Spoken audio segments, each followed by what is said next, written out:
So, hello everyone. My name is Sonu Prasad and I'm in CA final. और मैं recently as an accounts manager एक company में, company का नाम तो नहीं बताऊंगा अभी आपको, ठीक है, उसमें मैं एम्प्लॉयड हूँ। एंड मेरी प्रीवियस कंपनी वीवो, जो फ़ोन बनाती है, वीवो इंडिया, ठीक है, उसमें मैं था इन अ डायरेक्ट टैक्स टीम। ठीक है, ये था मेरा एक ब्रीफ इंट्रोडक्शन। एंड अब हम स्टार्ट करते हैं। आई होप मेरा माइक प्रॉपर्ली काम कर रहा होगा और आपको मेरी वॉइस प्रॉपर्ली सुनाई दे रही होगी, है ना। तो एक बार कमेंट करके मुझे बता देना कि मैं ऑडिबल हूँ या नहीं हूँ, ठीक है, आपको प्रॉपर्ली आवाज़ आ रही है या नहीं आ रही है। ठीक है, ये मेरा बिल्कुल न्यू सेटअप है, स्टूडियो बिल्कुल नया है, तो एक बार बता देना, कंफर्म कर देना। चलो तो हम स्टार्ट करते हैं भाई अपना चैप्टर 1। ठीक है, ये आपका बीकॉम का चैप्टर 1 है, बेसिक कॉन्सेप्ट्स के नाम से है। इसके अंदर सारा आपको बेसिक इनकम टैक्स के बारे में जानना है। तो सर इससे क्वेश्चन नहीं आते क्या? ये बेसिक्स है तो कैसे क्वेश्चन है? तो इससे भी क्वेश्चन आते हैं दोस्तों।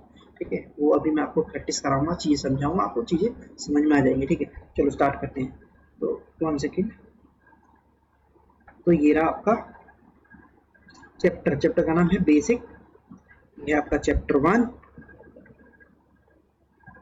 ओके, तो चलो ये ओवरव्यू टैक्स ले। तो ओवरव्यू टैक्स मतलब हम बेसिक जान लेते हैं कि भाई टैक्स क्या है, कितने तरह के टैक्स होते हैं, टैक्स हम पे लगाया क्यों जाता है, कौन लगाती है, कहाँ लिखा हुआ है कि भाई टैक्स लगेगा, हम, ठीक है ना, टैक्स कौन चार्ज करेगा, है ना। तो ये सारी चीज़ें हम जान लेते हैं।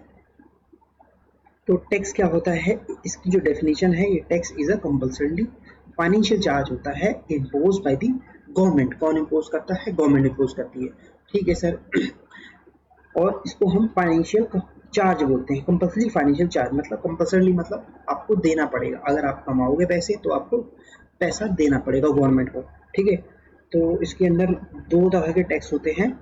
ठीक है, दो तरह के टैक्स मतलब डिवाइड है दो कैटेगरी में, डायरेक्ट टैक्स, ठीक है, direct tax and indirect tax. Direct tax के अंदर भी बहुत सारी चीज़ें होती हैं।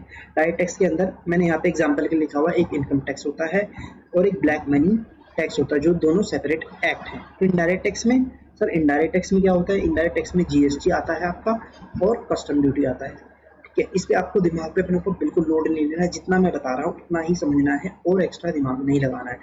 जितना कम दिमाग लगाओगे, जितना मुझे सिर्फ सुनोगे, जितना कॉन्सेप्ट पे लिखा हो उतना ध्यान दोगे, तो आपको और बेहतर समझ में आएगा। ठीक है, कंफ्यूजन भी आपको जनरेट नहीं होगी। अब आते why income tax is a direct tax. Income tax की क्वेश्चन आपने बहुत और भी कई जगह वीडियो देखी होगी, तो है ना, why income tax is a direct tax. तो देखो डायरेक्ट टैक्स ये है यहाँ पे पेयर, है ना, tax payer. Tax payer sir example बताओ। टैक्स पेयर का मतलब मान के चलो यहाँ पे कोई मिस्टर एक्स है ना, मिस्टर एक्स है टैक्स पेयर। यहाँ पे है गवर्नमेंट, ठीक है, यहाँ पे है अपनी सेंट्रल गवर्नमेंट। सेंट्रल गवर्नमेंट क्या करती है, इस पे, इस बंदे पे, टैक्स पेयर पे टैक्स लगाती है ना, जिसको अभी हमने पढ़ा ना, कंपल्सरी फाइनेंशियल चार्ज लगा है। अगर भैया आप कमाओगे तो आपके ऊपर टैक्स लगेगा। हाँ जी, तो आपके ऊपर टैक्स इन्होंने चार्ज करा, सेंट्रल गवर्नमेंट ने। ठीक है, सेंट्रल गवर्नमेंट ने चार्ज करा और इस बंदे के, क्योंकि कंपल्सरी फाइनेंशियल है, आपको, आप इंडिया में रहोगे, इंडिया में कमाओगे, तो आपको टैक्स देना पड़ेगा गवर्नमेंट को। ठीक है, हाँ जी, ठीक है। हम इसको एसएससी भी बोलते हैं। सर एसएससी का क्या मतलब होता है, अभी हम समझेंगे एसएससी का क्या मतलब होता है। ठीक है, बस अभी आपके समझ के चलो, टैक्स पेयर को एसएससी बोलते हैं। ठीक है, तो देखो सेंट्रल गवर्नमेंट, तो सेंट्रल गवर्नमेंट कैसे टैक्स लगाती है, क्या इन्होंने क्या सिस्टम बनाया हुआ है टैक्स लगाने के लिए? भी कुछ सिस्टम है ना भाई, कि आप ऐसे ही नहीं, सेंट्रल गवर्नमेंट मोदी जी आपसे डायरेक्टली आ गए पैसा दो भाई, है ना। सेंट्रल गवर्नमेंट अपनी मोदी जी है ना, तो मोदी जी आ गए आपसे पैसा मांग रहे हैं, तो ऐसा तो नहीं होगा। इन्होंने एक प्रॉपर सिस्टम है ना, एक सिस्टम जनरेट किया गया है। उस सिस्टम के थ्रू आदमी पैसा पे करता है, उस सिस्टम के थ्रू सरकार के पास पैसा पहुंचता है। आपका पैसा जो आप कमाते हो उसके ऊपर टैक्स देते हो, तो वो टैक्स पहुंचता है गवर्नमेंट। तो सर कैसे पहुंचता है गवर्नमेंट के पास? तो सेंट्रल गवर्नमेंट ने एक बोर्ड बनाया हुआ है, जो central board of direct tax, central board of direct tax, उसका नाम central board of direct tax. ठीक है, ये जो बोर्ड है ये क्या करती है, इस इन्होंने एक इनकम टैक्स डिपार्टमेंट बनाया हुआ है, इनकम टैक्स डिपार्टमेंट बनाया हुआ है। अभी इनकम टैक्स डिपार्टमेंट के अंदर बहुत सारे ऑफिसर्स होते हैं। ठीक है, इनकम टैक्स डिपार्टमेंट के अंदर बहुत सारे ऑफिसर्स होते हैं जो काम करते हैं इनकम टैक्स डिपार्टमेंट में, और वो क्या करते हैं, पैसे कलेक्शन का काम करते हैं। तो क्या हम इन सारे ऑफिसर्स को जाके पैसा पे करते हैं? नहीं, हम तो ऑनलाइन पेमेंट करते हैं अपनी टैक्स की। टैक्स कैसे जमा करते हैं? ऑनलाइन। ऑनलाइन आपके अकाउंट से पैसा कटता है और वो जाता है सीधे गवर्नमेंट के अकाउंट में, ठीक है। तो वो इनकम टैक्स डिपार्टमेंट जो है आप जो रिटर्न फाइल करते हो, ठीक है, मैं सपोज एग्जांपल मैं पैसे कमाता हूँ और मैं सरकार को पैसे देता हूँ, ठीक है, तो मैं रिटर्न अपनी फाइल करता हूँ, फिर उसके थ्रू मैंने अपनी टैक्स की पेमेंट करी तो इनकम टैक्स डिपार्टमेंट क्या करेगा? चेक करेगा भाई कि इस बंदे ने कहीं कोई फर्जीवाड़ा तो नहीं किया भाई अपनी इनकम टैक्स रिटर्न में, इसने कहीं चोरी तो नहीं करी टैक्स की। तो वो क्या करेगा? इनकम टैक्स डिपार्टमेंट चेक करेगा भाई इसकी रिटर्न सही है क्या। अगर रिटर्न में कोई गलती है तो पकड़ो कितनी गलती है, किस लेवल का चोर है ये, है ना, कितने पैसे इसने चोरी करे हैं। तो ये सारा काम इनकम टैक्स डिपार्टमेंट चेक करता है, ठीक है। इसके अंदर जो एम्प्लॉय है वो सारा काम करते हैं, ये काम करते हैं, ठीक है। तो वो आपको आपकी गलतियां बताते हैं, फिर आपको बुलाते हैं कि भाई आपने ये गलतियां करी हैं, आओ हमसे मिलो और बताओ, एक्सप्लेन करो, फर्दर डॉक्यूमेंट सबमिट करो। तो इस तरीके से कुछ काम होता है। अभी आपको थोड़ा थोड़ा समझ में आ रहा होगा, आपको थोड़ा थोड़ा ही समझना है, ठीक है। एडवांस लेवल के लिए आपको धीरे धीरे धीरे जैसे जैसे नेक्स्ट चैप्टर में पढ़ोगे आपको चीज़ें और ज़्यादा क्लियर होगी, ठीक है। अभी जितना समझ में आता है उतना समझ के चलो, ठीक है। तो central board of direct tax, ये बोर्ड जो है, ये बोर्ड है, इसके अंदर कुछ लोग होते हैं, ये बोर्ड है, ये कोई ऑर्गेनाइजेशन नहीं, एक बोर्ड है central board of direct tax. इसमें कुछ बड़े बड़े लेवल के एम्प्लॉयज हैं, बड़े लेवल के ऑफिसर लेवल के एम्प्लॉयज होते हैं, ठीक है। तो ये बोर्ड है, वो बोर्ड क्या करता है? इनकम टैक्स डिपार्टमेंट को डायरेक्शन देता है कैसे काम करना है, कैसे आपको चीज़ें इम्प्रोवाइज करनी है, ताकि हम ज़्यादा टैक्स कलेक्ट कर पाए, ज़्यादा जनता को लूट पाए, है ना।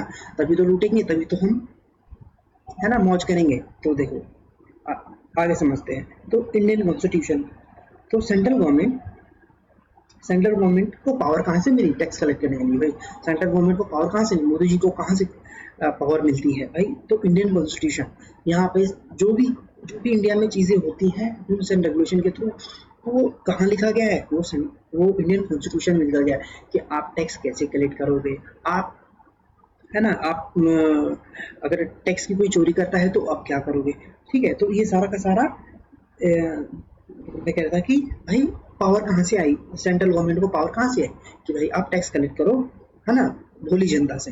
तो भोली जनता से आप टैक्स कलेक्ट करो, उनको पावर कैसे दी गई, है ना, तो उसको पावर दी गई इंडियन कॉन्स्टिट्यूशन ने इनको पावर दी सेंट्रल गवर्नमेंट को। तो ये कहाँ पे लिखा गया है? 7th schedule of the article 246। Sir ये 7th schedule of article 246 Indian constitution, sir क्या हमें इंडियन कॉन्स्टिट्यूशन पढ़ना पड़ेगा क्या, या आप इनकम टैक्स पढ़ा रहे हो या इंडियन कॉन्स्टिट्यूशन पढ़ा रहे हो? पहले आप मुझे क्लियर कर दो।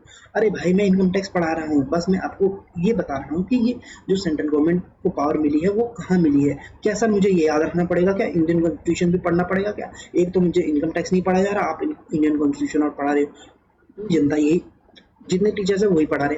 अरे भाई आपको इंडियन कॉन्स्टिट्यूशन नहीं पढ़ना, आपको इवन ये ध्यान में नहीं रख रहा जो मैं पढ़ा रहा हूँ, ठीक है। सिर्फ आपने इस कान से सुना और इस कान से निकाल दिया, बस आपको इतना करना है, ठीक है। सर आप कह रहे हो निकाल दिया तो आपको पढ़ना है, अरे थोड़ा सा जानकारी रहनी चाहिए अपने पास कि भाई ये चीज़ें क्या होती हैं, कैसे इनकम टैक्स आया, है ना, बस थोड़ी सी जानकारी के लिए, बस इसका इतना ही काम है। इसका आपके एग्जाम से कोई रेलेवेंसी नहीं है, ठीक है, एग्जाम से कोई रेलेवेंसी नहीं है, ना ही आपके जॉब में पूछेगा भाई इनकम टैक्स कैसे आया, सेंट्रल गवर्नमेंट, है ना, सेंट्रल गवर्नमेंट ने क्या सिस्टम बनाया हुआ है इनकम टैक्स कलेक्ट करने के लिए। कोई आपसे इंटरव्यू में ये ना मतलब घंटा बराबर कोई क्वेश्चन नहीं आपसे पूछेगा, टू बी ऑनेस्ट, ठीक है ना। मैं खुद भी एज एन एम्प्लॉय काम कर रहा हूँ, है ना, 5-6 साल हो गए मेरे को काम करते करते, ठीक है। तो आगे बढ़ते हैं, ठीक है। तो चलो सर हमें बता दो कि ये इंडियन कॉन्स्टिट्यूशन में कैसे इनको पावर मिली, है ना, सॉरी। तो भाई यूनियन लिस्ट एक होती है, यूनियन लिस्ट एक होती है, स्टेट लिस्ट एक होती है, सेंट्रल लिस्ट, ठीक है। 3 लिस्ट बनाई इन लोगों ने, ठीक है। यूनियन लिस्ट में इन्होंने बोल दिया भाई सेंट्रल गवर्नमेंट को हम पावर देते हैं। यूनियन लिस्ट बनाई एक तरीके से मानो कि एक ये यूनियन लिस्ट है ना, यूनियन लिस्ट है ये। यूनियन लिस्ट में इन्होंने लिख दिया कि भाई हम सेंट्रल गवर्नमेंट को पावर देते हैं, ठीक है। हमने ये एंट्री नंबर बना दिया, एंट्री नंबर, उसमें हमने बोल दिया कि भाई टैक्स जो आप लगाओगे एक्सेप्ट एग्रीकल्चरल इनकम, मतलब एग्रीकल्चरल इनकम को छोड़ के, एग्रीकल्चरल से जो कमाई हुई है उसको छोड़ के बाकी सारी इनकम पे सेंट्रल गवर्नमेंट टैक्स लगाएगी, बाकी सारी इनकम पे सेंट्रल गवर्नमेंट टैक्स लगाएगी, ठीक है। हाँ जी, सेंट्रल गवर्नमेंट ने टैक्स लगा दिया ठीक है, उन्होंने बोला कि भाई भोली जनता, आप एग्रीकल्चरल इनकम को छोड़ दो, बाकी जिस पे भी इनकम होगी आप मेरे को देना, ठीक है, सेंट्रल गवर्नमेंट को टैक्स देना। अच्छा, ये कहाँ लिखा गया? यूनियन लिस्ट में लिखा गया। तो भोली जनता ने बोला ठीक है सर, हम क्या कर सकते हैं, जब ये तो कंपल्सरी फाइनेंशियल चार्ज है, हमें तो देना पड़ेगा। भोली जनता तो बेचारी क्या कर सकती है, उसे तो देना ही पड़ेगा टैक्स, ठीक है। तो इसके लिए इन्होंने क्या करा, इस भोली जनता को फंसाने के लिए, इस भोली जनता को लूटने के लिए इन लोगों ने इनकम टैक्स एक्ट बनाया 1961, ठीक है। उसमें सब लिख दिया कि हम आपको किस किस तरीके से लूटेंगे, है ना। पूरा इन्होंने पूरा एकदम एक भी कोना नहीं छोड़ा, एक भी पॉइंट नहीं छोड़ा जहां से हम आपको लूट सकते हैं, जहां से हम आपको मतलब खरपोच के पैसा आपसे निकाल सकते हैं, वहां से उन्होंने पूरी कोशिश करी है। तो पूरा रूल बना दिया, सेक्शन बना दिए, पूरा एकदम मतलब आपको कहीं से नहीं छोड़ा जाएगा। विश्वास मानिए को इनकम टैक्स एक्ट में आप अगर पैसा कमाते हो तो आपको बिल्कुल छोड़ा नहीं जाएगा, माफ नहीं किया जाएगा, है ना। आपसे पैसा लिया जाएगा, ठीक है, आपके कान मोड़ो मोड़ो के आपसे पैसे लिया जाएगा। तो चलिए, तो इनकम टैक्स एक्ट इन्होंने बनाया 1961। क्या सर हमें याद रखना? अरे इनकम टैक्स एक्ट 1961 इतना तो आप याद ही रखो, ठीक है। और सर काम की बात क्या है इसमें? इनकम टैक्स, अब ठीक है, ये आपको जनरल नॉलेज के काम आएगी। हाँ, इनकम टैक्स पूरे इंडिया पे एप्लीकेबल होता है, इंक्लूडिंग जम्मू एंड कश्मीर, ठीक है। पहले जम्मू एंड कश्मीर पे नहीं होता था, बट आपको पता है ना, अब तो जम्मू एंड कश्मीर अपना हो चुका है, इंडिया का हो चुका है। तो है ना, इंक्लूडिंग जम्मू एंड कश्मीर, इस पे भी एप्लीकेबल होता है, ठीक है। चलो, तो उसके बाद है स्टेट लिस्ट बनाया इन्होंने, एक स्टेट लिस्ट बना दी। स्टेट लिस्ट में लिख दिया भाई एंट्री नंबर फलाना, एंट्री नंबर फलाना, एंट्री नंबर क्या है 46, ठीक है। इसमें हमने बता दिया कि भाई जो स्टेट गवर्नमेंट है ना, स्टेट गवर्नमेंट टैक्स कलेक्ट करेगी एग्रीकल्चरल इनकम पे। अच्छा, जो किसान लोग हैं, किसान लोग कौन लूटेगा? स्टेट गवर्नमेंट लेगी, ठीक है। इसको आप एज एन एग्जांपल लेके चलना भाई, ऐसे मत करना मेरी क्लिप बना के वायरल कर दी, है ना, कि लिख दिया भाई हाँ ये बंदा तो बोल रहा है लूटेगा खरगोचेगा, ठीक है। तो मैं आपको एग्जांपल के लिए इंटरेस्टिंग बनाने के लिए ऐसा बता रहा हूँ, मेरा कोई ऐसा इरादा नहीं है, ठीक है भाई, मोदी जी माफ करना। तो दरअसल चलो आगे बढ़ते हैं। तो टैक्स ऑन एग्रीकल्चर इनकम, बाकी इन्होंने कुछ मैटर्स है, कॉमन मैटर्स है, वो कहाँ लिख दिए? सेंट्रल लिस्ट में, ठीक है। ये जो सेंट्रल लिस्ट में इसमें दोनों के हित में है, जो दोनों सेंट्रल गवर्नमेंट स्टेट गवर्नमेंट दोनों मिलकर लूटेगी ना, तो वो मैटर हमने यहाँ पे बना दिया, ठीक है। वो मैटर हमने यहाँ इस कॉमन एक दोनों का कॉमन बना दिया, एक तो सेपरेट बना दिया, एक कॉमन बना दिया, ठीक है। आपको ये याद रखना था? नहीं, आपको यहाँ से सुनना है और बस यहाँ से निकाल देना है। बस आपको क्या ध्यान रखना है, इनकम टैक्स एक्ट 1961, और ये सारे इंडिया पे, पूरे होल इंडिया पे एप्लीकेबल होता है ये इनकम टैक्स एक्ट आपका। बस इस पेज से आपका इतना आपको ध्यान रखना चाहिए, इतना इस पेज से आपको बस क्या पता लगा, हाँ भाई डायरेक्ट टैक्स होता है कि इनडायरेक्ट टैक्स होता है। डायरेक्ट टैक्स में आपका क्या क्या होता है भाई? इनकम टैक्स होता है, एक ब्लैक मनी टैक्स होता है, ठीक है, और एक इनडायरेक्ट टैक्स होता है, उसके अंदर जीएसटी आता है, उसके अंदर कस्टम ड्यूटी भी आती है। सर थोड़ा सा कस्टम ड्यूटी के बारे में बताओ ना, क्या होता है, हमने तो कभी नहीं सुना। तो कस्टम ड्यूटी देखो, जीएसटी तो आपने हर बच्चे ने सुना है, तो आजकल तो स्कूलों में भी थोड़ा बहुत बताया जा रहा है, जीएसटी की डेफिनेशन बताई जा रही है। तो कस्टम ड्यूटी सर बताओ, कस्टम ड्यूटी लगती है आपकी इम्पोर्ट एक्सपोर्ट में, इम्पोर्ट एक्सपोर्ट पे लगती है। बस आप ये मान के चलो, कोई आपने माल एक्सपोर्ट करा, ठीक है, एक्सपोर्ट पे तो बहुत कम है, इंपोर्ट कर, है ना, इंपोर्ट करते हैं ना, तो मेजरली इंपोर्ट पे लगता है, ठीक है, कस्टम एक्ट। उसके लिए आपको वो उसकी टेंशन नहीं, आपको तो इनकम टैक्स एक्ट पढ़ना है यहाँ पे, ठीक है। बस मैंने आपको बता दिया। चलो, इनकम टैक्स की आपको इनकम टैक्स लॉ की नॉलेज चाहिए। हाँ भाई, इनकम टैक्स लॉ की नॉलेज चाहिए, तो आपको पता है क्या, सिर्फ आप एक्ट पढ़ के नहीं काम आपका चलेगा। Income tax act, income tax law को अगर आपको पूरा समझना है तो इनकम टैक्स एक्ट आपको पढ़ना पड़ेगा, इनकम टैक्स रूल्स भी पढ़ने पड़ेंगे। रूल्स इन्होंने सेपरेटली बनाए हुए, ठीक है। प्रोविजंस इनकम टैक्स एक्ट में लिख दिए, और उससे रिलेटेड रूल्स कि भाई इनकम टैक्स कंप्यूट कैसे होगा, वो कहाँ पढ़ेंगे, वो हम रूल्स में पढ़ेंगे। तो सर क्या हमें रूल्स भी पढ़ने हैं क्या? अरे नहीं भाई, अरे आपको तो बस बेसिक नॉलेज होनी चाहिए, जो आपकी ग्रेजुएशन लेवल पे होनी, मतलब जितनी आपको जरूरत होगी, ठीक है। एज एन अकाउंटेंट आपको इनकम टैक्स की जितनी नॉलेज जरूरत है, उतना ही आपको इस बीकॉम के सिलेबस में लिखा गया है, और वो बहुत मुश्किल नहीं है अगर आप सही से पढ़ोगे तो, और वो सही जगह से पढ़ोगे तो, है ना। बताने वाला भी तो बढ़िया होना चाहिए बंदा, है ना। चलो, ये तो हुई मेरी तारीफ थोड़ी सी। चलो ठीक, एनुअल फाइनेंस एक्ट आपको पता है एनुअल फाइनेंस एक्ट क्या होता है? देखो, कोई एक जो निर्मला सीतारमण जी है ना, वो लेकर आती है बिल, वो जो बजट लेकर आती है ना, बजट, उसमें कुछ पॉइंट्स डिसाइड होते हैं, ठीक है। तो वो जो बिल लेकर आती है, वो अपर हाउस, एक होता है लोअर हाउस, एक होता है अपर हाउस, है ना। एक होता है लोअर हाउस, एक होता है अपर हाउस। दोनों हाउस में जब वो बिल पास हो जाता है, क्या आपको सर प्रोसीजर जानने की जरूरत है कैसे पास होता है? मुझे तो ये जानना है, मुझे तो हिस्ट्री जाननी है। अब तुमसे कोई हिस्ट्री कोई पूछेगा कैसे पास होता है, कैसे बिल आगे बढ़ता है? अरे तुमको तो बस अपने काम की चीज पता होनी चाहिए। तुम्हें मास्टर होना है तो अपने काम के में, ये नहीं कि आप हिस्ट्री जान रहे हो कैसे पास होता है। ठीक है, तो कैसे जब है ना बिल अपन, ठीक है, लोअर लेवल अपर लेवल दोनों में आपका बिल पास हो गया, ठीक है, वो बिल पास हुआ तो वो एक्ट बन जाता है, तो उसको हम बोलते हैं फाइनेंस, है ना, एनुअल फाइनेंस एक्ट। ठीक है, एनुअल फाइनेंस एक्ट बोलते हैं।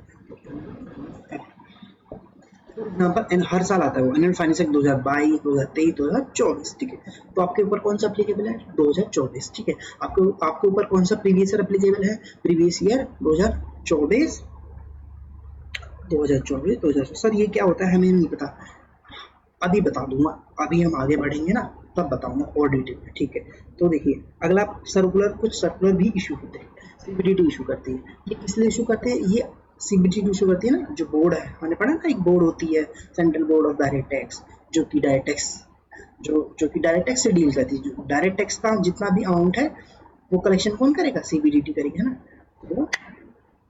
तो वो उन्होंने वो अपने डिपार्टमेंट के लिए काम करते हैं, वो अपने डिपार्टमेंट को डायरेक्शन देते हैं, भैया तो ऐसे ऐसे ये काम कर, हमें ज़्यादा से ज़्यादा कलेक्शन चाहिए, है ना। तो भोली जनता पे वो उस तरीके से काम करते हैं, भोली जनता को बढ़िया से, है ना, पैसे निकलवाने हैं ना उनके जेब से। तो ये जो इशू करते हैं सर्कुलर, वो किसके ऊपर बाइंडिंग होता है? बाइंडिंग होता है डिपार्टमेंट, इनकम टैक्स डिपार्टमेंट के ऊपर। ठीक है, समझ में आता है। एसएससी पर वो इनकम टैक्स डिपार्टमेंट के लिए क्लैरिफिकेशन निकालते हैं, कोई डाउट आता है उनको तो वो कहाँ जाते हैं? इनकम टैक्स वाले वो जाते हैं अपने पापा के पास। पापा कौन है इनका? पापा है central board of direct tax, central board of direct tax. ठीक है, अब notification issued by the CBDT, central government भी कभी कभी खुद ही नोटिफिकेशन निकाल देती है, कभी कभी उसको पब्लिक इंटरेस्ट में लगता है ना कि हाँ भाई, है ना, कि कोई टैक्स रेट कम कर दे या कुछ नया प्रोविजन लाना है, इमीडिएटली कोई चीज़ें होती हैं जो इमीडिएटली एप्लीकेबल एक्शन लेना होता है ना, कोई एक्शन इमीडिएटली लेना होता है। तो इनकम टैक्स एक्ट में सेंट्रल गवर्नमेंट को लगता है नहीं भाई, ये पॉइंट हमें अभी डालना चाहिए, बहुत ज़रूरी है। तो वो सेंट्रल गवर्नमेंट क्या करती है? नोटिफिकेशन इशू कर दी है।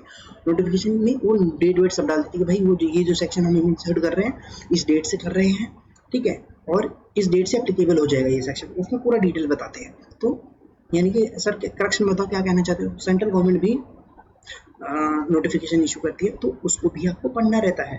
तो सर हम सारा पढ़ेंगे क्या? इतना तो मतलब हम तो इनकम टैक्स एक्ट नहीं पढ़ा जा रहा, आप rule, annual finance act, circular, notification, फलाना ढिमकाना। अरे नहीं नहीं नहीं, आपको ज़्यादा कुछ नहीं पढ़ना, आपको इनकम टैक्स एक्ट, अगर आपको इनकम टैक्स एक्ट में पकड़ हो गई ना तो रूल, फाइनेंस एक्ट, ये सब आप धीरे धीरे सीखते चले जाओगे। ठीक है, ये जैसे जैसे आप काम करोगे वैसे वैसे आपकी नॉलेज होती चली जाएगी। अभी के लिए क्या सीखना? अभी के लिए आपको बेसिक एकदम स्ट्रॉन्ग होना चाहिए, बेसिक आपका बिल्कुल स्ट्रॉन्ग होना चाहिए, तब जाके आप और आगे बढ़ोगे। ठीक है, नेक्स्ट स्टेप में आप तभी बढ़ोगे डायरेक्टली, है ना। पहले 1 पे जाओगे, 2 पे जाओगे, डायरेक्टली 10 पे तो नहीं जाओगे। हाँ ठीक है, कुछ ज्यूरिडिकल डिसीजंस भी होते हैं सर, ज्यूरिडिकल डिसीजंस। हाँ तो बता दिया आपने, ये अब क्या है, इसको भी पढ़ना पड़ेगा। अरे ये नहीं पढ़ना, आपको जानना है कि होता क्या है। देखो क्या होता है ना कि अपनी जो सुप्रीम कोर्ट, हाई कोर्ट और भी जो कोर्ट है वो भी इनकम टैक्स मैटर पे डिसीजन लेती है, वो भी इनकम टैक्स मैटर डिसीजन नहीं, क्या होता है कि जब कोई इनकम टैक्स एक्ट वाले, इनकम टैक्स डिपार्टमेंट परेशान करता है किसी एसएससी को, एसएससी क्या करता है? इनकम टैक्स डिपार्टमेंट के पापा के पास जाता है। इनके पापा कौन है? सीबीडीटी नहीं, इनके पापा और भी हैं, इनके पापा कोर्ट बोलता है चल कोर्ट में चलते हैं, तो वो क्या करते हैं? केस फाइल करते हैं। ठीक है, केस फाइल करते हैं और वो केस जाता है कोर्ट में, फिर कोर्ट फैसला सुनाती है। ठीक है, तो वो कोर्ट भी डिसीजन देती है, तो कोर्ट जो डिसीजन लेती है वो भी लैंडमार्क बन जाता है, और वो जो लैंडमार्क बनता है वो एक तरीके से क्या है? वो भी एक तरीके से नया प्रोविजन है, एक प्रोविजन बन जाता है, उसको भी आपको पढ़ना होता है। ठीक है, तो ये इतनी सारी चीज़ें होती हैं। देखो इन जनरल लाइफ में मैंने बहुत सारा काम कर लिया इनकम टैक्स में, तो देखो बहुत कम जगह हमने, बहुत ही rare of the rarest case आया हुआ हमने जब जुडिशियल डिसीजन को रेफर करा हुआ, पर नॉर्मल लाइफ में तो भाई मेरे income tax and income tax rules and the finance act में चेंजेस आते हैं ना अपने को। बजट, अरे बजट सुना करो थोड़ा बहुत, अब आप कॉमर्स स्टूडेंट हो, आपको आगे बहुत काम आएगा बजट, थोड़ा बहुत सुन लिया करो, थोड़ा बहुत, ज़्यादा नहीं, समरी सुन ली उसकी काम आएगा, है ना। उसमें क्या टैक्स रेट्स हैं, हाँ जीएसटी से रिलेटेड, इनकम टैक्स से रिलेटेड क्या चेंजेस आए हैं, इतना आपने कम से कम अपने हिस्से का, जो अपने हिस्से का बनता है ना कॉमर्स वालों का, है ना, जिस मनी मैटर्स वाले पॉइंट्स आपने सुन लिए, इतना आप करके चलो, ठीक है, ज़्यादा नहीं, आगे बढ़ते हैं। तो ये सारी चीज़ें आपको इनकम टैक्स सोर्स है, ये सोर्स आपको इन सोर्स को रेफर करना था पूरे इनकम टैक्स लोग को समझने के लिए। समझ में आता है? हाँ जी समझ में आता है। चलो अब देखना, अब हम पढ़ने वाले इंपॉर्टेंट डेफिनेशन। सबसे पहले इंपॉर्टेंट डेफिनेशन पर्सन। पर्सन का डेफिनेशन आपको समझ में आ जाएगा तो बहुत अच्छी बात है, क्योंकि आपको समझना ही पड़ेगा, आपको समझना ही पड़ेगा ये, क्योंकि इसके बिना डेफिनेशन के पढ़े आपको काम भी नहीं चलेगा। सर ये मुश्किल है क्या? अरे बहुत आसान है, अभी देखो बताता हूँ। देखो पर्सन, पर्सन हम बात करें इंपॉर्टेंट डेफिनेशन। अरे पहले हो गया, चल जा, हाँ चल गया। तो देखो पर्सन की डेफिनेशन में आपका, पर्सन इंक्लूड्स, ये बोल रहा है, ये डेफिनेशन मतलब person includes individual, Hindu individual family, firm, association of persons, body of individual, local authority, company, artificial, इतने सारे, हाँ इतने सारे। टोटल नंबरिंग कर लेते हैं, चलो 1 2 3 4 5 6 7 और 8 लोग, ठीक है। याद रखना है एकदम बिल्कुल, ये पूरा डेफिनेशन, पूरा, अरे डेफिनेशन नहीं, इसके नाम आपको याद रखने हैं, ठीक है। पूरा 8 नाम होते हैं, ये कभी मत भूलना जिंदगी में। कितने हैं? टोटल 8 नाम है, ठीक है। एग्जाम तो क्या है, मतलब कभी मत भूलना इसको, ठीक है। तो कौन कौन होता है भाई? इंडिविजुअल होता है, हिंदू अनडिवाइडेड फैमिली होता है, अभी मैं इसको समझाऊंगा क्या होता है ना। फर्म, आपको नाम याद करो, firm, associated person, body of individual, local authority, company, artificial, जरूरत पर्सन। सब 8 नाम होते हैं, 8 के 8 पर्सन के डेफिनेशन में इंक्लूड यानी कि 8 के 8 को हम क्या बोलेंगे? पर्सन बोलेंगे, ठीक है। समझ आता? इंडिविजुअल किसको बोलते हैं सर? तो ये बताओ इंडिविजुअल किसको बोलते हैं? तो आप इसका स्क्रीन साइज बढ़ा देता हूँ ना। इंडिविजुअल सब बताओ किसको बोलते हैं? तो देखो बच्चे, इंडिविजुअल हम बोलते हैं नेचुरल पर्सन जिसके कान, दोनों कान होते हैं, एक नाक होता है, एक मुंह होता है, 2 आंख होते हैं, सर पे बाल होते हैं, है ना, उनको हम बोलते हैं नेचुरल पर्सन, है ना। उनको क्या होते हैं? नेचुरल पर्सन, यानी कि ह्यूमन बीइंग लिखा हुआ है यहाँ पे, ठीक है। It means a natural person that is human being, it includes, है ना भाई, ह्यूमन बीइंग में तो मेल, फीमेल, है ना, चाइल्ड, सब लोग आ गए ना। अभी वहाँ पे लिखा नहीं है, वो भी, वो जो ट्रेन में ताली बजा के मांगते हैं, वो भी सभी लोग इसके अंदर आ गए, ठीक है। मतलब सभी लोग यहाँ पे आते हैं, चाहे मतलब ह्यूमन बीइंग है ना। इंडिविजुअल का मतलब ह्यूमन, आपके भाई बहन, रिश्तेदार, जितनी इंसानी प्रजाति, जिसको इंसानी प्रजाति, सभी लोग इसके अंदर आते हैं, ठीक है। हाउएवर, अब इसमें आगे क्या कह रहा है? आगे ये कह रहा है एक पॉइंट जो कि आपको अटपटा सा लगेगा और आपको हो सकता है समझ में ना आए, तो उससे डरना नहीं है। ये हम क्लबिंग वाला एक चैप्टर होता है, देखो अपने इंडेक्स में जाना और देखना, एक क्लबिंग का एक चैप्टर है, उस वाले चैप्टर में हम इसको पढ़ेंगे, ठीक है। उस वाले चैप्टर में इसको पढ़ेंगे बहुत डिटेल में। तो अभी के लिए क्या है, अभी के लिए ये वाला जो नीचे वाला पॉइंट है इग्नोर मार के चलो, ठीक है, इग्नोर मारो इसको, ठीक है। तो हमने अभी इंडिविजुअल का मतलब समझ लिया, हाँ भाई नेचुरल पर्सन को हम बोलते हैं, ठीक है। ठीक है, अब हिंदू अनडिवाइडेड फैमिली सर क्या होती है? देखो हिंदू अनडिवाइडेड फैमिली का मतलब क्या होता है? हिंदू अनडिवाइडेड फैमिली का मतलब यहाँ पे जो लिखा हुआ है ना, बहुत टेक्निकल वर्ड में लिखा हुआ है, मैं आपको बताता हूँ कि हिंदू अनडिवाइडेड फैमिली का मतलब क्या होता है। देखो फैमिली यहाँ पे लिखा हुआ है, फैमिली भाई, फैमिली का मतलब है ना, हम हमारे ना माँ बाप और हमारे भाई बहन, ठीक है। तो ठीक है, तो ये लोग हिंदू अनडिवाइडेड फैमिली का मतलब, तो ये क्या है, फैमिली है, फैमिली बिजनेस हो गया, मतलब कि सर फैमिली, आप बता रहे थे फैमिली, हिंदू अनडिवाइडेड फैमिली मतलब ये जो आपके भाई बहन, ये सारे लोग मिलके एक हिंदू अनडिवाइडेड, ये फैमिली ही तो है, तो हिंदू अनडिवाइडेड फैमिली इसका नाम रखा गया है, ठीक है। मतलब क्या है कि एक तरीके से एक फैमिली है, ये फैमिली अपनी है, और ये फैमिली ने, ठीक है, ये फैमिली, इन्होंने एक बिजनेस स्टार्ट कर दिया, ठीक है। इसमें एक अपनी फैमिली ने एक बिजनेस स्टार्ट करा, वो बिजनेस, ठीक है, और बिजनेस स्टार्ट करके, ठीक है, उसमें एक बन जाता है, मेन हेड बन जाता है, उसको हम कर्ता बोलते हैं। कर्ता कौन होता है? कर्ता का मतलब माई बाप, पूरे फैमिली का माई बाप। जैसे नॉर्मली फैमिली में होता है ना, पापा या मम्मी है ना, अपने माई बाप होते हैं, मतलब कि जो देखभाली करते हैं पूरी फैमिली की, ठीक है। हाँ, तो इसी तरीके से हिंदू अनडिवाइडेड फैमिली सेम वही है, फैमिली एक जिसमें कर्ता होता है, उसके मेंबर होते हैं, मेंबर कौन? तो उसी की फैमिली अपने भाई बहन है ना, मम्मी पापा, ये सारे फैमिली मेंबर हो गए और उसमें एक हेड बन जाता है और ये इस तरीके से एक बिजनेस स्टार्ट करते हैं। ठीक है, तो इसी को हम बोलने लग जाते हैं क्या, हिंदू अनडिवाइडेड फैमिली। समझ में आता है? ठीक है सर। फर्म, अब आ गया आपका फर्म। फर्म क्या होता है सर? फर्म होता है, फर्म आपने पढ़ा होगा ना, पार्टनरशिप एक्ट, है ना, उसमें पार्टनरशिप में रजिस्ट्रेशन लेना होता है पार्टनरशिप एक्ट में, है ना। पार्टनरशिप फर्म, वो वाली पार्टनरशिप फर्म की बात हो रही है। ठीक है, ठीक है सर। ठीक है, उसके बाद है इंक्लूडिंग, एक इंक्लूडिंग एलएलपी, है ना, एलएलपी लिमिटेड लायबिलिटी पार्टनरशिप। ये भी आपने 11th 12th में पढ़ा होगा पूरी डिटेल में, है ना, ये मुझे बताने की जरूरत नहीं है, है ना। लिमिटेड लायबिलिटी पार्टनरशिप, इसका भी एक्ट होता है ना, एलएलपी एक्ट में ये लोग भी रजिस्टर्ड होते हैं। ठीक है, तो मैंने वही चीज लिखा है। तो फर्म का मतलब क्या हो गया, फर्म इंक्लूडिंग एलएलपी। ठीक है, समझ में आता है। एसोसिएशन ऑफ पर्सन, ठीक है, एसोसिएशन ऑफ पर्सन। देखो, एसोसिएशन ऑफ पर्सन का मतलब मैं आपको बहुत डिटेल में समझाता हूँ। और बॉडी ऑफ इंडिविजुअल, दोनों एक जैसे ही दिखते हैं बट दोनों अलग अलग है। ठीक है, दोनों एक जैसे ही हैं बट हैं अलग अलग, है ना।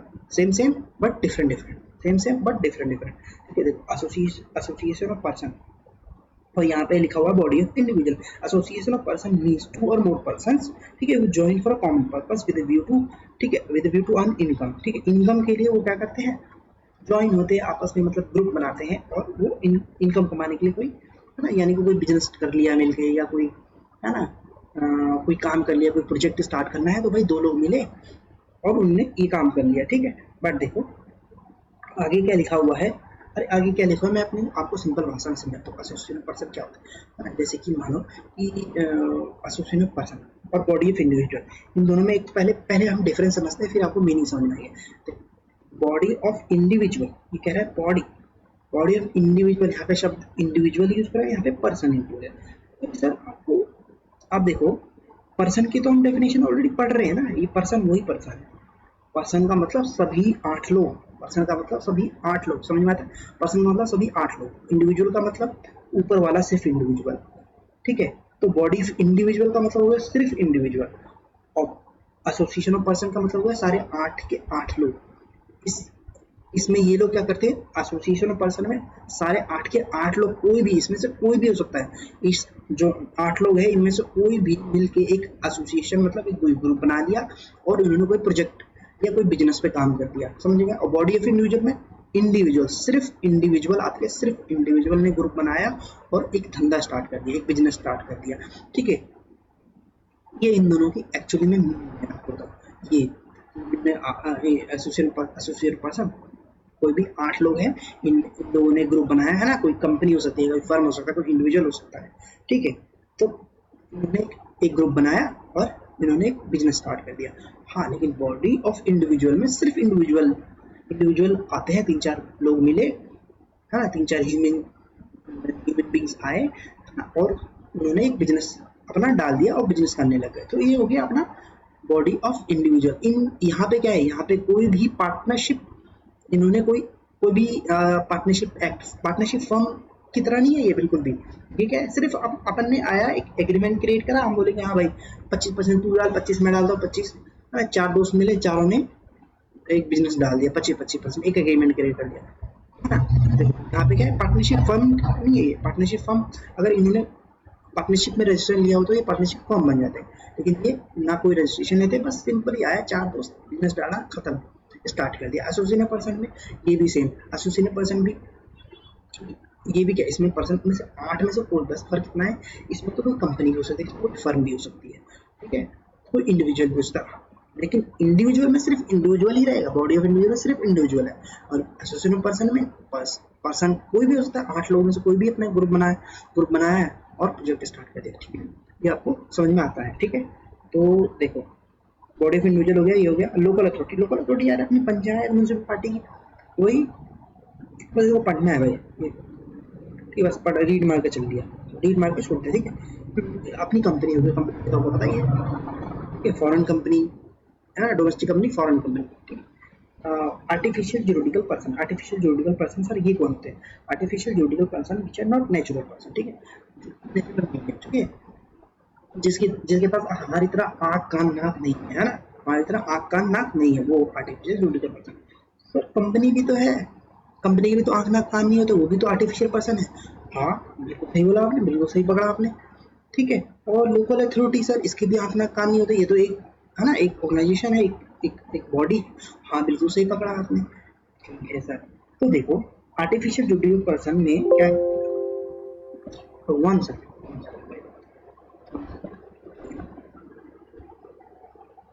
अभी देखो तो इसकी जो डेफिनेशन दी गई है वो कुछ इस तरीके से दी गई है। देखो natural person but a separate entity in the eyes of law, ठीक है, इतना समझ में आता है। वो एंटिटी जिसकी वैल्यू, जिसकी आई मतलब कौन लॉ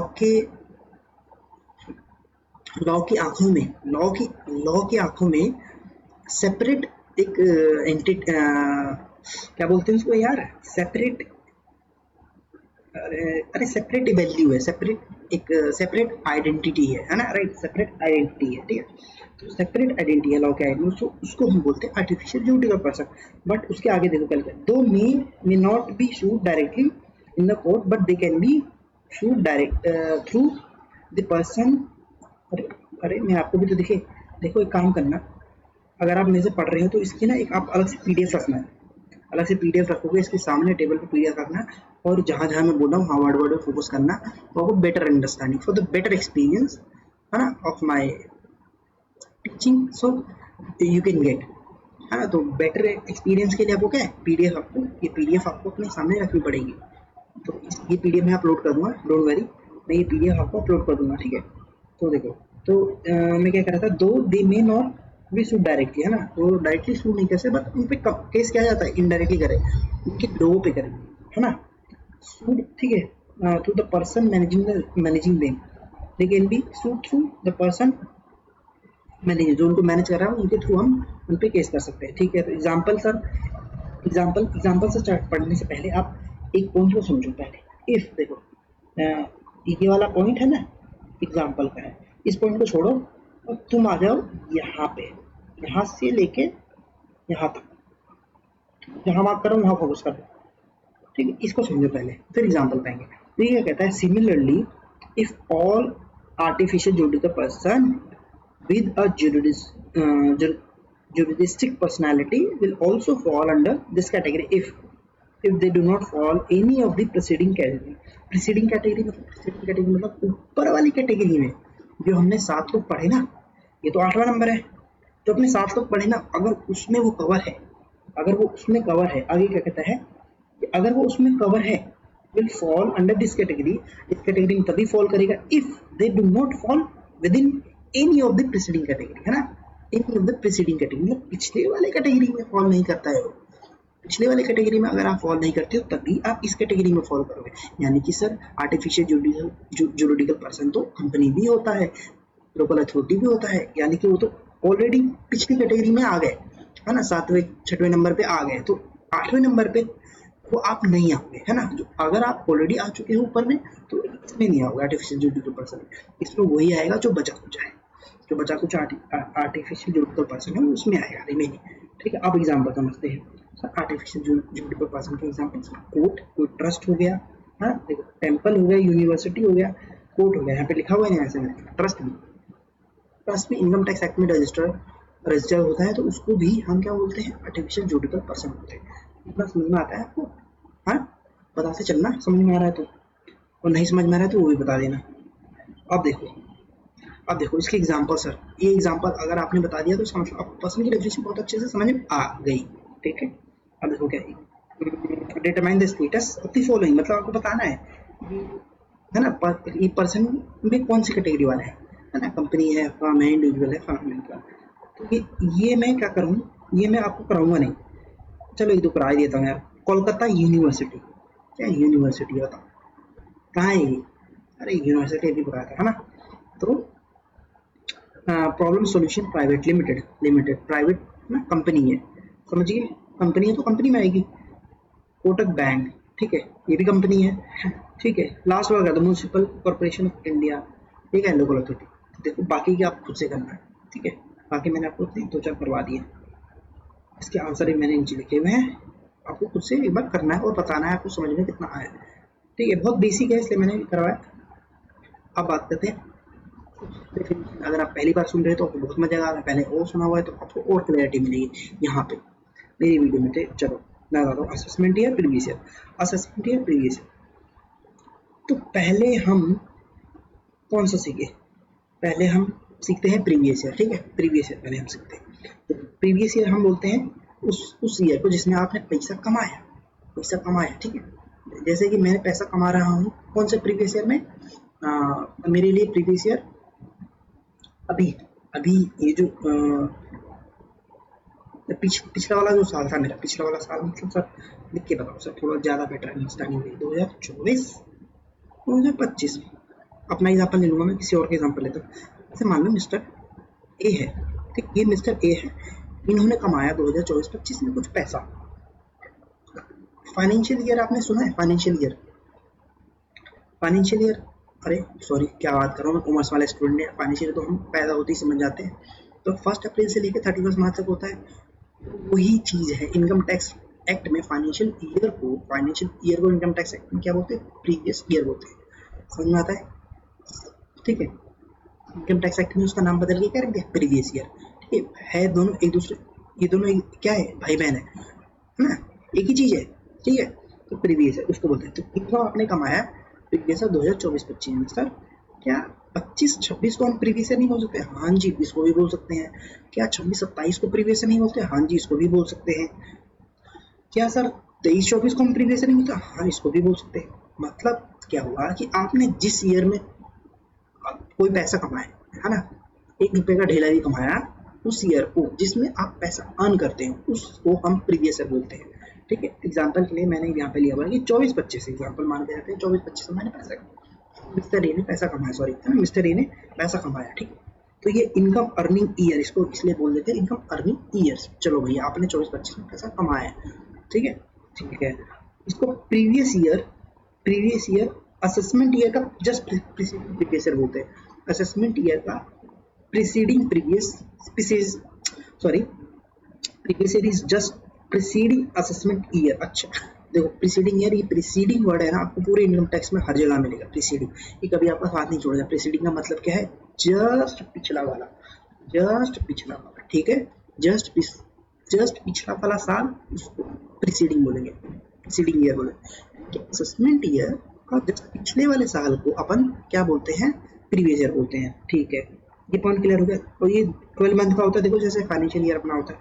ठीक है, मैं बता दिया। However in case of new business, अच्छा in case of new business, कोई न्यू बिजनेस या न्यू सोर्स ऑफ इनकम अगर किसी ने स्टार्ट करा, ठीक है sir, new business, new previous source of income, ये बताओ क्या होता है? अरे न्यू बिजनेस मैंने मानो कि नौकरी मैंने मिस्टर ए ने नौकरी ज्वाइन करी दिसंबर में, ठीक है, ठीक है, 1 अप्रैल में उसकी जॉब नहीं लगी, उसने मई में ट्राई मारा, उसकी जॉब नहीं लगी। ठीक है, इस तरीके से 6 महीने 7 महीने निकल गए, उसकी जॉब कब लगी? दिसंबर में जाके लगी। ठीक है, दिसंबर में लगी। अब देखो पूरे साल से उसने पैसा नहीं कमाया, बेचारे ने कब कमाया? दिसंबर में जाके। ठीक है, दिसंबर की सैलरी मिली होगी उसको, फिर उसको दिसंबर, जनवरी, फरवरी, मार्च, है ना, 4 महीने की उसको सैलरी मिली, राइट। उसके लिए जो सोर्स ऑफ इनकम उसकी जो हुई, जो सैलरी से उसकी सोर्स ऑफ इनकम मतलब सैलरी स्टार्ट हुई कब से? दिसंबर से। तो सर दिसंबर से स्टार्ट हुई, है ना, तो इस केस में प्रीवियस ईयर आपका कब से स्टार्ट होगा? प्रीवियस ईयर कब से स्टार्ट होगा? दिसंबर से। जब कमाना आपने जब स्टार्ट करा दिसंबर से, है ना, तभी तो मतलब पैसा जब आपके पास आया तभी तो टैक्स हो गए। तो ये वही कह रहा है कि sir new source of income जब आपकी जनरेट हुई उस टाइम, है ना, प्रीवियस ईयर कहलाएगा जब से आपका new source of income start होता है। New source of income start कब हुआ? दिसंबर में हुआ। दूसरा एग्जांपल बिजनेस का। अरे बिजनेस मानो कि आपने दिवाली के टाइम में नवंबर में, है ना, अपना दिवाली आपने डिसाइड करना दिवाली में खोल दिया, ठीक है, और है ना सक्सेस मिल, दिवाली में एक शुभ टाइम होगा, जो करूँगा बढ़िया से, और नवंबर में स्टार्ट होगा ना। तो पूरे साल आपने, है ना, अप्रैल, मई, जून, जुलाई, अगस्त, सितंबर, अक्टूबर, है ना, अक्टूबर तक आपने कुछ नहीं करा, बस प्लानिंग करी, कुछ नहीं करा, है ना, प्लानिंग करी, कोई पैसा नहीं आया। स्टार्ट कब करा आपने? नवंबर में करा, आपको पैसा आपको नवंबर में आना स्टार्ट हो गया। बिजनेस स्टार्ट करा आपने नवंबर में, है ना। तो क्या कहते हैं कि प्रीवियस ईयर आपने कब स्टार्ट होगा इस केस में? तो प्रीवियस ईयर भैया तब स्टार्ट होगा जब मैंने कमाना स्टार्ट करा। कमाना मैंने कब स्टार्ट करा? मैंने बिजनेस अपना डाला नवंबर में, तो नवंबर से मेरे को पैसे आने स्टार्ट हुए, तो मेरे लिए क्या हो जाएगा? प्रीवियस ईयर नवंबर में हो जाएगा, नवंबर से लेके। ठीक है, तो जब आप न्यू सोर्स ऑफ इनकम या बिजनेस जब आपकी स्टार्ट होती है ना, उसी टाइम से प्रीवियस ईयर स्टार्ट हो जाता है ना। ऐसा क्यों सर? अरे भाई जब आपने कमाना ही स्टार्ट करा नवंबर के बाद, दिसंबर के बाद सैलरी की रेस में, तो भाई आप अप्रैल का कोई टैक्स दोगे? अप्रैल महीना अब आपने कमाया नहीं, अप्रैल में तो आप नल्ले थे। अप्रैल, मई, जून, जुलाई, अगस्त, सितंबर, अक्टूबर, नवंबर, अरे नवंबर तक तो आप नल्ले थे, पैसे थे ही नहीं आपके पास, तो टैक्स का घंटा दोगे, है ना? इसका मतलब ये है, जब आपने पैसे कमाना स्टार्ट करा बाबू, तो तभी से तो वो स्टार्ट होगा प्रीवियस ईयर। इसका मतलब ये है, समझ में आता है? Previous year from the date of a new business और source of income to 31 March. Okay, March में फिर स्टार्ट हुआ और मार्च तक, है ना, जब फाइनेंशियल ईयर एंड हुआ था। तो आपका प्रीवियस ईयर कहाँ से स्टार्ट होगा? जब से आपने कमाना स्टार्ट करा तब से लेके 31 मार्च तक। इस तरीके से फिर नेक्स्ट प्रीवियस ईयर स्टार्ट हो जाएगा, फिर उस तरीके से फिर उसका अगला प्रीवियस ईयर स्टार्ट हो जाएगा। ठीक है, तो एक प्रीवियस ईयर कितना होता है? अप्रैल से लेके मार्च तक स्टार्ट हुआ, अप्रैल से लेके मार्च तक में आपने जितना भी पैसा कमाया वो आपका, ठीक है, उसको प्रीवियस ईयर अपन बोल के चलेंगे। ठीक है सर, एग्जांपल दिखाओ। एग्जांपल दे तो रखा है यार, एग्जांपल इतना बोल के समझा दिया, आप बहुत अच्छे तरीके से समझ में आ गया होगा।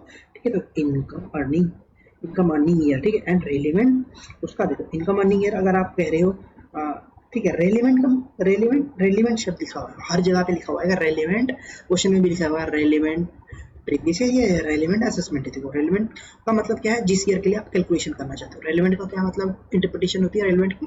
जिस ईयर से आप कैलकुलेशन करना चाहते हैं, ठीक है, जिस ईयर से आप कोई चीज डिटरमाइन करना चाहते हो, ठीक है, तो ये आपको दिमाग में रहेगा। ठीक है, रेलिवेंट का मतलब, अब मानो कि आप कह रहे हो रेलिवेंट प्रीवियस ईयर मेरे लिए 24-25 है, रेलिवेंट प्रीवियस ईयर है ना, एग्जांपल में 24-25 है, इसका मतलब आपने 24-25 में कमाया है। ठीक है, 24-25 में आपने इनकम कमाया, ठीक है, तो प्रीवियस ईयर में 24-25 में कमाया, तो ठीक है, तो इसके अगले वाले साल को अपन असेसमेंट ईयर बोल के चलते हैं। प्रीवियस ईयर अर्निंग ईयर जिसमें कमाया, और उसके अगले साल आप जाके टैक्स देते हो, तो टैक्स आपका असेस होता है। असेस का मतलब होता है एक्चुअली में कैलकुलेट करना, तो असेस का मतलब होता है एक्चुअली में कैलकुलेट करना। तो असेसमेंट ईयर का मतलब जिस ईयर में आपकी इनकम कैलकुलेट करेंगे। कैलकुलेट कब करेंगे? अगले साल। सरकार कहती है भैया सुनो, कमा लो इस साल, अगले साल जाके उसका टैक्स देना है। सरकार क्या कहती है? कमा लो इस साल, अगले साल उसका टैक्स देना। यानी कि कमाया आपने 24-25 में, कोई बात नहीं, कमाओ आराम से, कमाओ अप्रैल से लेकर मार्च तक कमाओ, खूब दब के कमाओ। हम आपसे टैक्स कब लेंगे? हम आपके टैक्स लेंगे अगले साल, उसका अगला जो साल होगा, उसका जो अगला साल होगा, है ना। एग्जाम्पल में हमारा क्या चल रहा है? 24-25 आपने कमाया दब के, अब टैक्स कब दोगे? उसका अगले वाले साल में। अगले वाले साल को हम क्या बोलेंगे? असेसमेंट ईयर बोल के चलेंगे। ये है असेसमेंट ईयर। देखो टैक्स पेमेंट ईयर जिसको हम बोलते हैं, अगले साल आप टैक्स पे करोगे ना, तो ये असेसमेंट ईयर। ठीक है, असेसमेंट ईयर क्या होता है? कोई 12 मंथ का होता है अपना। ठीक है, असेसमेंट भी 12 मंथ का होता है, प्रीवियस ईयर भी 12 मंथ का होता है, कोई दिक्कत यहाँ तक? ठीक है, अब बात करते हैं जनरल रूल। जनरल रूल क्या कहता है? जनरल रूल कहता है कि भाई, ठीक है, जब आप कमाओगे, जब आप जिस ईयर में आप कमाओगे उसके अगले साल टैक्स दोगे, ये जनरल रूल कहता है। ठीक है, मोदी जी कहते हैं, सॉरी सीतारमन जी कहती है इस साल आप कमा लो, अगले साल टैक्स दोगे। यानी कि जिस साल कमाया वो प्रीवियस ईयर, अगला साल आपका टैक्स असेस होगा, उसको हम असेसमेंट ईयर बोलेंगे। अच्छा सर, ठीक है, ये जनरल रूल है ना, जनरली ऐसा होता है, बट एक्सेप्शन है कुछ। एक्सेप्शन क्या है? मतलब कि आपने जिस साल कमाया ना उसी साल आपको टैक्स देना पड़ जाएगा। एक्सेप्शन ये है, एक्सेप्शन का मतलब ये, exception to the general rule. Sir क्या है एक्सेप्शन? जिस साल आपने कमाया उस साल आपको टैक्स देना पड़ेगा, जिस साल आपने कमाया उस साल आपको टैक्स देना पड़ेगा। हाँ जी, हाँ जी। तो सर इसके क्या ऐसे कौन से सिनेरियो है, ऐसे कौन से केसेस है जिसमें जब आप कमाओगे उसी साल आपको पेमेंट करनी पड़ेगी? वैसे तो नॉर्मल में आपने, नॉर्मल सिनेरियो में क्या होता है? जनरल रूल क्या है कि भाई एक पर्टिकुलर ईयर में आप कमाओ, उसको हम प्रीवियस ईयर बोलेंगे, और उसके अगले साल हम आपका टैक्स असेस करेंगे, टैक्स कैलकुलेट करेंगे, टैक्स असेस करेंगे, उसका अगले साल को हम बोलेंगे असेसमेंट ईयर, जिसमें आप टैक्स पे करोगे, गवर्नमेंट को, सरकार को पैसा जमा कराओगे। ठीक है, ठीक है। तो एक्सेप्शन में कौन से केसेस हैं? जिस ईयर आप कमाओगे उस ईयर टैक्स दोगे। तो पहला केस क्या कहता है कि income of non resident shipping business, income of non resident shipping business. ठीक है, पहला है शिपिंग बिजनेस है, शिपिंग बिजनेस जो जहाज वगैरह में है ना। ठीक है, तो non resident shipping business, income of non resident का मतलब बाहर, अब नॉन रेजिडेंट का मतलब हमारे इंडिया का नहीं, बाहर का। नॉन रेजिडेंट का मतलब आप ऐसे समझ के चलो, अभी के लिए नॉन रेजिडेंट का क्या मतलब होता है? मतलब बाहर का कोई बंदा, इंडिया का बंदा नहीं, बाहर का कोई बंदा। अगर कोई बाहर का बंदा शिपिंग बिजनेस में है, शिपिंग बिजनेस का मतलब जहाज, पानी वाला जहाज जो वाटर में दौड़ता है ना, वाटर में, उसकी बात हो रही है। वाटर में जो जहाज दौड़ता है उस जहाज वाले बिजनेस में अगर वो बिजनेस है, तो उसकी जो इनकम है, जिस ईयर उस नॉन रेजिडेंट ने, जिस ईयर उस बंदे ने, जो बाहर का बंदा है, वो कमाएगा शिपिंग बिजनेस से, और उसी साल उसको टैक्स देना पड़ेगा। इसका मतलब ये है। ठीक है, ये थ्योरी के लिए आपको याद रखना है, ठीक है, थ्योरी के लिए आया क्वेश्चन तो आप लिख देना, ये पॉइंट लिख देना। अच्छा, income of person leaves India permanently और फॉर लॉन्ग ड्यूरेशन, या तो परमानेंटली छोड़ के जा रहा है, इंडिया छोड़ के भाग रहा है, ऐसे लोगों को क्या बोलेंगे, भगोड़े, जो इंडिया छोड़ के परमानेंटली चले गए, है ना। वो मोदी है, कौन सा है मोदी, नीरव मोदी, और पता नहीं, सॉरी मैं नाम तो मुझे एग्जैक्टली शायद याद नहीं आ रहा, मुझे बताना भाई, कमेंट में बताना, है ना, वो जो भाग गए परमानेंटली, वो भाग गए, वो उसकी बात हो रही है। तो income of person leaves India permanently वो छोड़ रहा है, लॉन्ग ड्यूरेशन के लिए, या तो लंबे समय के लिए जा रहा है, तो ऐसे लोगों को बोला जाता है, ऐसे लोगों को इनकम टैक्स वाले बोलते हैं। सुन, टैक्स जितना अभी तक इनकम तूने कमाया ना, उस पर अभी टैक्स दे दे, हम अगले साल का वेट ही नहीं करेंगे, सुना, तो तू टैक्स देते जा, तू जा रहा है ना, तू जा, लेकिन टैक्स दे के जा। अब the income of discontinued business, discontinued business, अरे कोई धंधा आपने स्टार्ट करा, चला नहीं, बंद हो गया, लेकिन आपने उससे थोड़ा बहुत कमाया, थोड़ा बहुत पैसे कमा लिया, अरे कमा लिया तो पैसे दो ना भाई, अगले साल का क्यों वेट करे, जब आपका बिजनेस ही नहीं रहा, जब आपका बिजनेस ही आपने बंद कर दिया है, तो अभी जितना कमा लिया अभी दे दो हमको पैसा, काहे के लिए वेट करा हुआ है, समझे। इस पॉइंट का मतलब ये हो गया। तीसरा पॉइंट, फोर्थ पॉइंट क्या कहता है, income of person trying to transfer his asset for avoiding tax. Avoiding tax मतलब चोरी करना, रे चोरी, टैक्स को चोरी करेंगे, अगर आप टैक्स का चोरी करेंगे, अगर आपका टैक्स चोरी करने का इंटेंशन है, आप अपना एसेट ट्रांसफर क्यों कर रहे हैं, ताकि आपका इंटेंशन है इसके पीछे में चोरी करूंगा, टैक्स की चोरी, है ना। आपने अब क्या करा कि इनकम आपने किसी दूसरे के नाम कर दी, अपने कोई आपको पैसा आया, मोटा पैसा आया, और मोटा पैसा आपने क्या करा, किसी दूसरे के नाम आपने उसके बैंक खाते में डलवा दिया, और ये इनकम टैक्स वाले ने पकड़ लिया, ठीक है। तो income of person trying to transfer his asset, फिर वो अवॉइडेबल टैक्स ना, कोई ऐसा आपने काम करा, ठीक है, तो इनकम टैक्स वालों ने पकड़ लिया, ठीक, इनकम टैक्स वालों ने पकड़ लिया, तो आपसे बोलेंगे भाई, वो जो अमाउंट आपका पकड़ा जाएगा, वो जो आपका एसेट पकड़ा जाएगा, अगर ये साबित होता कि ये आपने जो ट्रांजेक्शन करी है, ये जो आपने गड़बगोल किया है, वो गड़बगोल आपने किया है टैक्स की चोरी के लिए, तो वो उसके ऊपर उस अमाउंट को, उस एसेट की वैल्यू पे आपको टैक्स देना पड़ेगा गवर्नमेंट को, जब पकड़ा गया तभी देना पड़ेगा। इसका मतलब ये हुआ ना, वो अगले साल का वेट नहीं करेंगे, जब पकड़ा गया, जब धरे गया, तभी आपको टैक्स देना पड़ेगा, इसका मतलब ये है, ठीक है। तो ये वाला पॉइंट क्लियर हो गया। अब होता है एओपी हो गया, या बीओआई हो गया, या एजीपी। अब एओपी का मतलब है ऊपर एसोसिएशन ऑफ पर्सन का मतलब वो 8 लोग, ह्यूमन बीइंग, ठीक है। एजेपी आर्टिफिशियल जुरिडिकल पर्सन, इसका मतलब सिर्फ वो लोग जो ऊपर पॉइंट में, ऊपर 7 पॉइंट में कवर नहीं थे, वो लोग जो जितने रिमेनिंग आर्टिफिशियल जुरिडिकल पर्सन उनकी बात कर रहा है, ठीक है। तो form for a particular purpose like fast track court या मेला, है ना। अगर इन लोगों ने क्या करा, कोई ऐसा कोई छोटा सा बिजनेस करा, एग्जांपल के लिए मेला डाल दिया, ठीक है, मेला, वहाँ पे एक स्टॉल डाल दी, है ना। इन लोगों ने कोई ऐसा बिजनेस करा, और अगर इस टाइप का कोई बिजनेस है ना, शॉर्ट टर्म पीरियड के लिए, है ना, कहने का मतलब क्या, शॉर्ट टर्म पीरियड के लिए बिजनेस आपने करा, उसमें कमाई हुई, तो भाई उसी टाइम टैक्स देके रफा दफा करो, है ना। सरकार को क्यों वेट कराओगे अगले साल का, है ना, तो उसी टाइम आप टैक्स जमा करके रफा दफा कराओ। ये पॉइंट क्लियर हो गया। उसके बाद आता है application of income and diversion of income, ठीक है। एप्लीकेशन ऑफ इनकम, देखो इसमें थोड़ा सा ठीक है, दिख रहा है आपको, एप्लीकेशन ऑफ इनकम, है ना, application of income and diversion, ये दो कॉन्सेप्ट होते हैं, एप्लीकेशन ऑफ इनकम।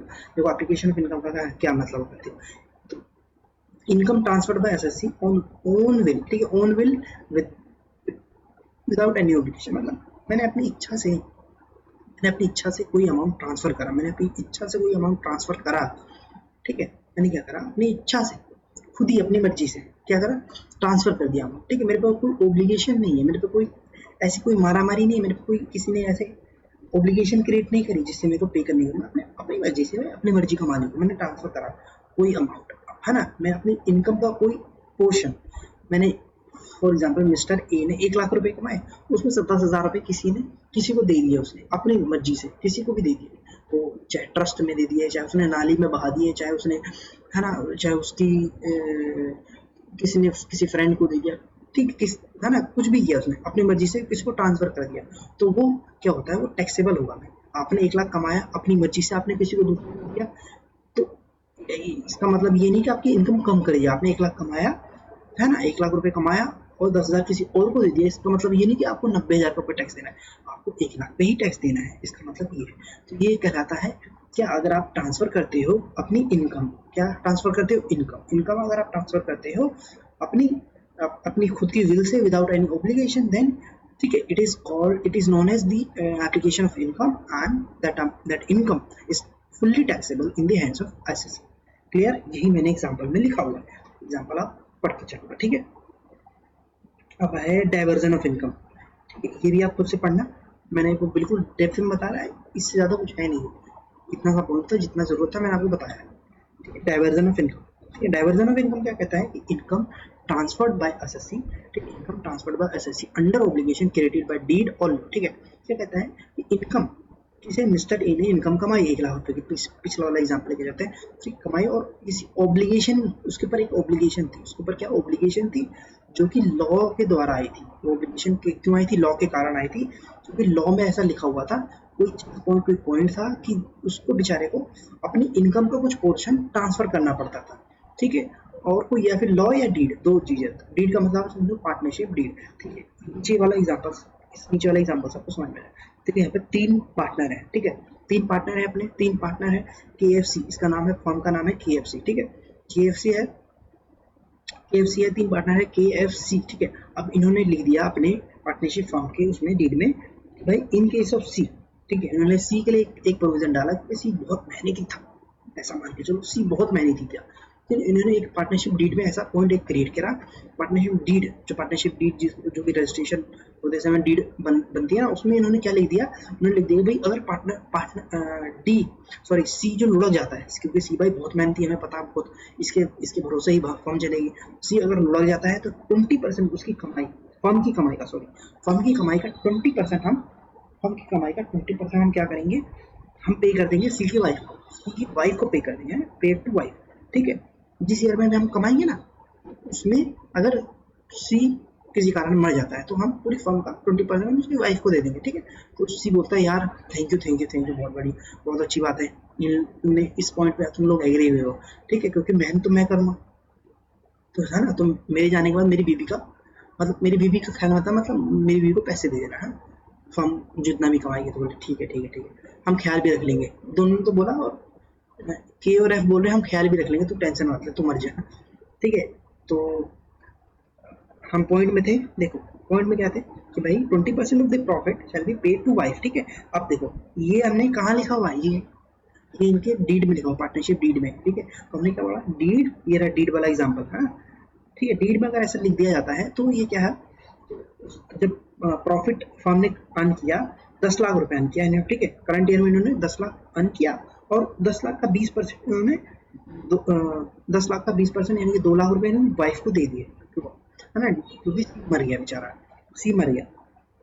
तो फर्स्ट पेमेंट जो कि फर्म ने पेमेंट करी, फर्म पर्सन की डेफिनेशन में फर्म था ना, तो फर्म है ना, तो किसी भी एसएससी ने, यानी अभी पर्सन समझो, एसएससी भी आएगा तो अभी मैं समझाऊंगा, इस पॉइंट के बाद मैं आपको एसएससी बताने वाला हूँ। ठीक है, ठीक है, तो फर्म, जो फर्म है अपनी, क्या पर्सन है, तो इस पर्सन ने क्या करा, फर्म ने क्या करा, 20% दे दिया अपनी इनकम का, 20% किसको दे दिया, अपनी इनकम का 20% किसको दे दिया। ठीक है, बिकॉज ऑफ द डीड, उसमें डीड में लिखा हुआ था भाई कि मेरे को इस KFC फर्म को देना पड़ेगा सी की वाइफ को।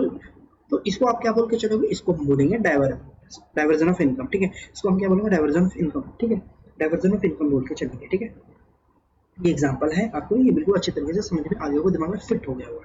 ठीक है, अब देखो एसएससी पहले समझो, मैं एक्चुअली में इसमें इंक्लूड करना भूल गया हूँ एसएससी का क्या मतलब। तो अब एसएससी की डेफिनेशन आप खुद से एक बार लिख लेना, इसमें कॉपी पेस्ट ऐड कर लेना। एसएससी का क्या मतलब होता है बच्चे, देखो हमने पर्सन की डेफिनेशन भी पढ़ी ना।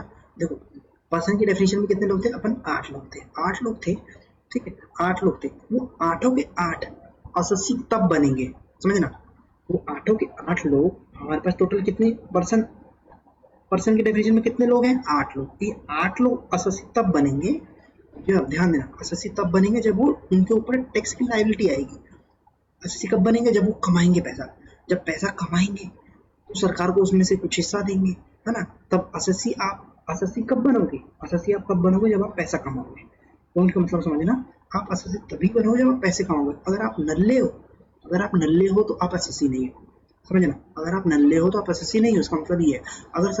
अगर यानी कि इन 8 में से किसी ने पैसा कमाया तो वो सरकार के लिए क्या है? सरकार के लिए एसएससी है। अगर उन्होंने पैसा नहीं कमाया, वो नल्ले हैं, कोई कंपनी है कोई पैसा नहीं कमा, उसने लॉस कर रही है वो, तो वो एसएससी नहीं है उसके लिए, समझ रहे हो। कंपनी एग्जांपल मैंने लिया कंपनी का, तो वो लॉस का रिटर्न मतलब एसएससी बनती है वो ठीक है। मतलब इंडिविजुअल है, एग्जांपल एसएससी का नहीं, कंपनी का नहीं, इंडिविजुअल कोई नल्ला है तो पर्सन की डेफिनेशन में तो आ रहा है भाई इंडिविजुअल, हाँ, है ना। बट वो जब उसकी नौकरी लग गई, है ना, नौकरी लगी थी ना उसकी दिसंबर में नौकरी लगी, तो दिसंबर से वो क्या बन गया? सरकार के लिए एसएससी। एसएससी का मतलब सरकार का मुर्गा, ऐसे समझो। एसएससी का मतलब सरकार का मुर्गा, ठीक है, सरकार का मुर्गा। एसएससी का मतलब सरकार का मुर्गा, है ना। सरकार का मुर्गा कब बनेगा? जब वो कमाना शुरू करेगा, तब तो यार उससे टैक्स लेंगे। तो वो एसएससी का मतलब ये होता है। कुछ एसएससी, एक एसएससी होता है डिफॉल्ट, एसएससी इन डिफॉल्ट उसको बोलते हैं। एक एसएससी होता है, एक नॉर्मल एसएससी होता है, तो assessee in default. Assessee in default कब बनता है? जब कोई गलती आप करते हो, कोई गलती कर दी या कोई टैक्स की चोरी कर दी, ठीक है। एग्जाम्पल दो एसएससी इन डिफॉल्ट का, जैसे सब देखो, सुनो, एसएससी इन डिफॉल्ट मतलब कोई टैक्स चोरी करी है, बहुत सालों से आप टैक्स की चोरी कर रहे हो, तो पैसे आप दे नहीं रहे हो, ठीक है। अब क्या हुआ कि आपका भांडा खुल गया है, पर्टिकुलर ईयर में आपका भांडा खुल गया, किसी प्रीवियस ईयर में, किसी भी प्रीवियस ईयर में आपका भांडा खुल गया, सरकार ने पकड़ लिया, भाई ये बंदा तो टैक्स नहीं दे रहा है, ठीक है, ये साबित हो गया, हाँ ये करोड़ों का अमाउंट दबा के बैठा हुआ टैक्स का, ठीक है। तो क्या हो गया, जिस ईयर में पकड़ा गया ना, तो वो क्या बन गया? एसएससी इन डिफॉल्ट बन गया, एसएससी इन डिफॉल्ट बन गया। पहले वो कमा नहीं रहा था, वैसे वो नल्ला था, अपने आपको दिखा था मैं नल्ला हूँ, मैं एसएससी नहीं हूँ, लेकिन वो एसएससी इन डिफॉल्ट क्यों बना? बिकॉज ऑफ दी उसकी टैक्स की चोरी पकड़ी गई, सरकार ने पकड़ा, टैक्स वालों ने धर लिया, दबोच लिया। अब देखा कि भाई इसके पास तो बहुत सारा माल है, टैक्स दे नहीं रहा है, ये अपने आपको दिखा रहा है मैं नल्ला हूँ, लेकिन इसके पास तो पैसे बहुत हैं, गाड़ी खरीद रहा है ना, बंगले बड़े बड़े हैं, पैसा आ कहाँ से रहा है? इस तरीके से उन्होंने पकड़ा और देखा भाई ये तो कमा रहा है, इसकी कमाई है, और ये टैक्स रिटर्न में दिखा नहीं रहा है, ठीक है। तो वो ऐसे, तो इस तरीके से वो क्या बन गया? Assessee in default. इसके डेप्थ मीनिंग यही है, समझे। तो चलो, तो यहाँ तक आपको ये समझ में आता है, राइट। और इसके बाद मैं देखो, ये ऑलमोस्ट 1 घंटे का हो गया। देखो मैं आपको बताऊँ, ये पूरा अगर आपको बढ़िया समझना है ना, जैसे मैं समझा रहा हूँ, और पूरा बढ़िया समझ में आ रहा है, मेरे को कॉन्फिडेंस है अपने ऊपर, अपनी, है ना, क्योंकि मैंने काफ़ी काम किया हुआ है। अपनी तारीफ नहीं कर रहा, बट हाँ मैंने बहुत काम किया हो, तो यार ओबियसली काम करोगे तो आपको भी नॉलेज हो जाएगी, ऐसी भी बात नहीं, ठीक है। तो देखो ये वीडियो में क्या करता है, वीडियो देखो 1 घंटे की हो जाएगी ऑलमोस्ट। तो अभी मैं ये वाला पार्ट यहीं पे ऑफ कर रहा हूँ, ठीक है। नेक्स्ट पार्ट एक और बनाऊंगा, वो भी उसमें भी ऑलमोस्ट 1 घंटा लगेगा, क्योंकि देखो ना, बहुत सारी चीज़ें समझने वाली है, बेसिक में आपको बहुत सारी चीज़ें समझने वाली है। कैलकुलेशन का इसमें कोई खास काम नहीं है, बट समझने वाली बहुत ज़्यादा चीज़ें, इसको समझोगे तब आप आगे बढ़ पाओगे अच्छे तरीके से। अच्छे से आपको इनकम टैक्स समझना है। अगर आपको जॉब में आप फर्दर करियर देख रहे हो कि मैं यहाँ, आपको इनकम टैक्स अच्छे से आना है, ठीक है, इनकम टैक्स अच्छे से आएगा तभी आप अच्छा इनकम ग्रो कर पाओगे। To be honest, income tax आपको, मेरे साथ कई मेरे जो जूनियर है, मेरे अंडर जो काम करते हैं, वो उनको मतलब इनकम टैक्स उनको इनकम टैक्स की नॉलेज है जितनी होनी चाहिए ग्रेजुएशन लेवल पर, ठीक है। तो अगर आपको अच्छे से नॉलेज लेनी है तो आपको पेशेंस रखना पड़ेगा, आपका टाइम इन्वेस्ट करना पड़ेगा इस पर्टिकुलर सब्जेक्ट में। बाकी और में तो मैं पता नहीं, बट देखो इस पर्टिकुलर सब्जेक्ट में आपको नॉलेज होनी जरूरी है। अदर में भी है, अदर में भी आपको नॉलेज चाहिए, बट इसमें ज़्यादा चाहिए, ठीक है। तो मैं इस वीडियो को यहीं पे एंड करता हूँ, and see you in the next part of this particular video, ठीक है। बेसिक चैप्टर का सेकंड में पार्ट अपलोड करूँगा बहुत जल्दी। तो see you in this show, and हाँ भाई सब्सक्राइब कर लेना, ठीक है, मेहनत लगती है बहुत।